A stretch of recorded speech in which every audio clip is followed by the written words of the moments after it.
নমস্কার, জয় নিতাই, ভজনিতাই গৌরাধেশ্যাম, জপ হরে কৃষ্ণ হরে রাম।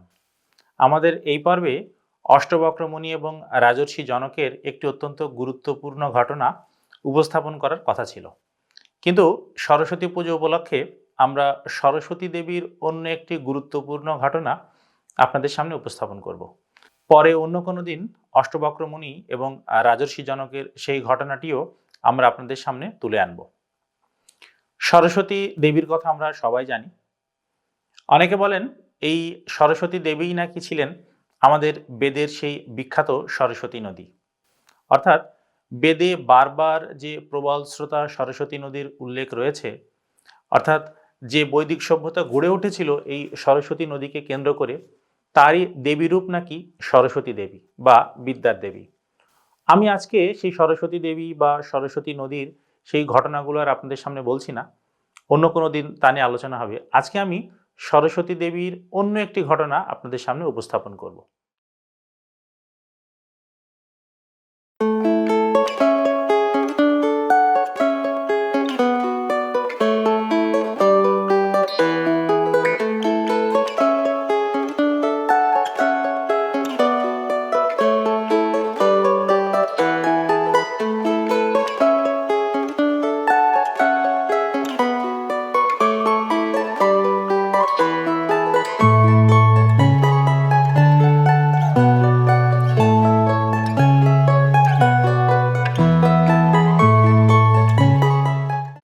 যারা আদি শঙ্করাচার্য সম্পর্কে জানেন, বেদান্ত দর্শন বা অদ্বৈতবাদ নিয়ে যারা লেখাপড়া করেছেন, তারাও হয়তো এই ঘটনাটি জেনে থাকবেন।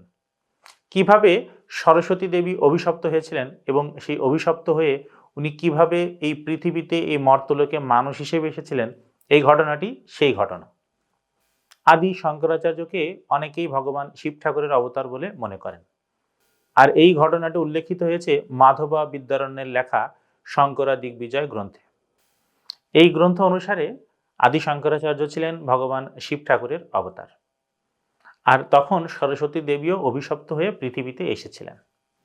একদিন সৃষ্টিকর্তা ব্রহ্মার সম্মুখে ব্রহ্মলোকে মুনি ঋষিরা বেদমন্ত্র পাঠ করছিলেন। তখন সেখানে দুর্বাসা মুনিও উপস্থিত ছিলেন। আর যারা পৌরাণিক এবং মহাভারতের অনেক ঘটনা সম্পর্কে পরিচিত, তারা জানেন যে দুর্বাসা মুনি কিভাবে হঠাৎ ক্রোধিত হয়ে যেতেন এবং অভিশাপ দিতেন। এরকমই একটি ঘটনা সেদিনও ঘটেছিল। যখন সমস্ত মুনি ঋষিরা সৃষ্টিকর্তা ব্রহ্মার সম্মুখে বেদ মন্ত্র পাঠ করছিলেন, তখন হঠাৎ করে দুর্বাসা মুনি বেসুরোভাবে বা অসঙ্গতিপূর্ণভাবে বেদ মন্ত্র পাঠ করে ফেলেন, আর তাই শুনে সরস্বতী দেবী হেসে ওঠেন। তারপর দুর্বাসা মুনি অত্যন্ত রেগে যান এবং অভিশাপ দেন যে সরস্বতী দেবী পৃথিবীতে মানুষ রূপে জন্মগ্রহণ করবে। তখন সরস্বতী দেবী তার ভুল বুঝতে পারেন এবং দুর্বাসা মুনির কাছে ক্ষমা চান। তখন দুর্বাসা মুনি তাকে বলেন যে সরস্বতী দেবী পৃথিবীতে আসবেন বটে, তবে ভগবান শিব ঠাকুর তাকে তার এই অভিশাপ থেকে মুক্ত করবেন। অর্থাৎ ভগবান শিব ঠাকুরের অবতার তাকে তার এই অভিশাপ থেকে মুক্ত করবেন। এরপর সরস্বতী দেবী উভয়া ভারতী বা ভারতী নামে পৃথিবীতে অবতরণ করেন বা অবতার রূপে আসেন, আর সৃষ্টিকর্তা ব্রহ্মা আসেন মন্দনা রূপে। যেই বেদমন্ত্র আমাদের তৎকালীন ঋষিরা ভুলভাবে ব্যাখ্যা করছিলেন, তাদেরকে আবার সঠিক পথ দেখানোর জন্যই সৃষ্টিকর্তা ব্রহ্মা মন্দনা রূপে পৃথিবীতে অবতীর্ণ হন। আমরা মন্দনা এবং আদি শঙ্করাচার্যের মধ্যে যে বিতর্ক হয়েছিল, সেই ঘটনা হয়তো অনেকেই জানি। এটি একটি বিখ্যাত ঘটনা এবং সেই বিতর্কের সময় সেই বিতর্কের আম্পায়ার ছিলেন উভয়া ভারতী। একবার ভাবুন যে মন্দনা এবং উভয়া ভারতী, তারা দুজন স্বামী স্ত্রী, সৃষ্টিকর্তা ব্রহ্মা এবং সরস্বতী দেবীর অবতার। তাদের সাথে বিতর্ক হচ্ছে আদি শঙ্করাচার্যের। আর সেই মন্দনা এবং শঙ্করাচার্যের বিতর্কে কে ছিলেন আম্পায়ার? আম্পায়ার ছিলেন উভয়া ভারতী। কি এক সমাজ ব্যবস্থা আমাদের এই ভারতীয় উপমহাদেশে ছিল! অর্থাৎ সেখানে একজন স্ত্রীলোক, তিনিও বিদ্যালাভ করতে পারতেন এবং কত বড় পণ্ডিত হতেন। আবার এটাও ভাবুন যে সে সময়ের যে মুনি ঋষি বা পণ্ডিত সমাজ ছিলেন, তারা কিভাবে জ্ঞান চর্চা করতেন সম্পূর্ণ নিরপেক্ষভাবে। কারণ সেই মহান মহান পণ্ডিত এবং ঋষিদের সম্মুখে বিতর্ক হচ্ছে, আর সেই বিতর্কের সবাই উভয়া ভারতীকে আম্পায়ার হিসেবে মেনে নিয়েছেন এবং মন্দনা এবং আদি শঙ্করাচার্যের বিতর্ক দেখছেন। যা হোক, মন্দনা আদি শঙ্করাচার্যের বশ্যতা স্বীকার করেন এবং পরাজয় স্বীকার করে নেন। তারপর আদি শঙ্করাচার্যের সাথে উভয়া ভারতীর বিতর্ক হয়। দুজনেই জানতেন, অর্থাৎ শঙ্করাচার্যও জানতেন যে উভয়া ভারতী সরস্বতী দেবীর অবতার এবং উভয়া ভারতীও জানতেন যে শঙ্করাচার্য ভগবান শিব ঠাকুরের অবতার। তারপরেও সম্ভবত লোকশিক্ষা বা ভক্তদের বোঝানোর জন্য এই লীলাটি তারা ঘটিয়েছিলেন। উভয়া ভারতীর সাথে আদি শঙ্করাচার্যের বিতর্ক হয় এবং টানা 17 দিন এই বিতর্ক হয়েছিল। কি মানের পাণ্ডিত্য উভয়া ভারতী অর্জন করেছিলেন সেই যুগে, যে টানা 17 দিন সেই সময়কার সর্বাপেক্ষা সব থেকে বড় পণ্ডিত আদি শঙ্করাচার্য তার সাথে 17 দিন বিতর্ক করছিলেন। এবং সেই বিতর্কের এক পর্যায়ে উভয়া ভারতী আদি শঙ্করাচার্যকে দাম্পত্য জীবন বা গার্হস্থ্য জীবন সম্পর্কে প্রশ্ন শুরু করেন। শঙ্করাচার্য গার্হস্থ্য বা দাম্পত্য সম্পর্কে যেটুকু জানতেন তা ছিল সম্পূর্ণ গ্রন্থগত।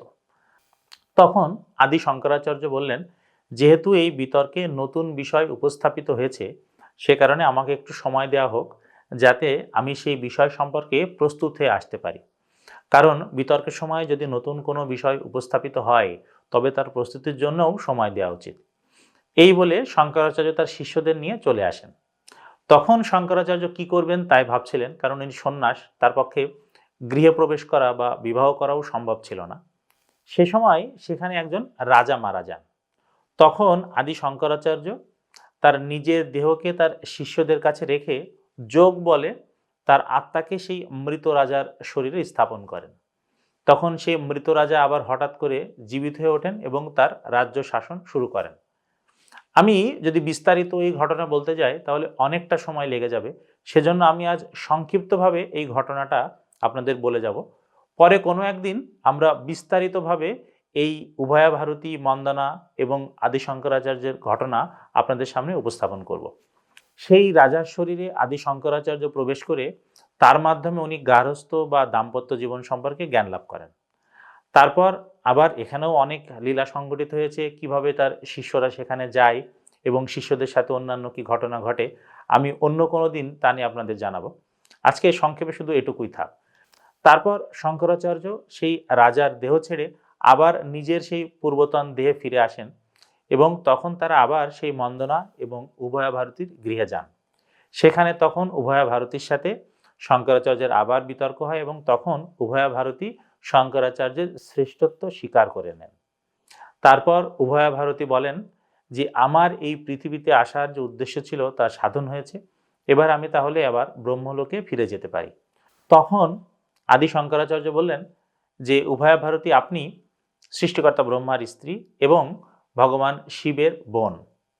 এখন থেকে আপনি ঋষ্যশৃঙ্গ বা শৃঙ্গেরি যে মঠ, আপনারা হয়তো অনেকেই জানেন যে আদি শঙ্করাচার্য বিভিন্ন জায়গায় শঙ্করাচার্য মঠ প্রতিষ্ঠা করেছিলেন, তার একটি এই শৃঙ্গেরি মঠ।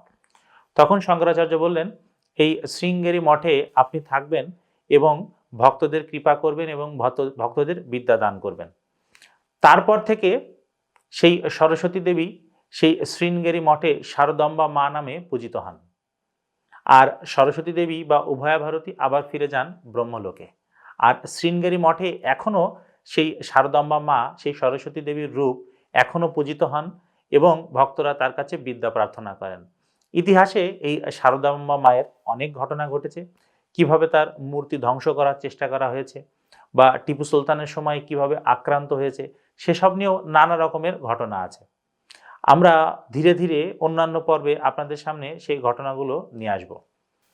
এই ছিল দুর্বাসা মুনির অভিশাপে সরস্বতী দেবী কিভাবে উভয়া ভারতী নামে পৃথিবীতে আসেন এবং আদি শঙ্করাচার্যের সাথে তার কিভাবে বিতর্ক হয়েছিল এবং পরবর্তীকালে সেই সরস্বতী দেবী কিভাবে শারদাম্বা রূপে শৃঙ্গেরি মঠে আজও পূজিত হচ্ছেন তার ঘটনা।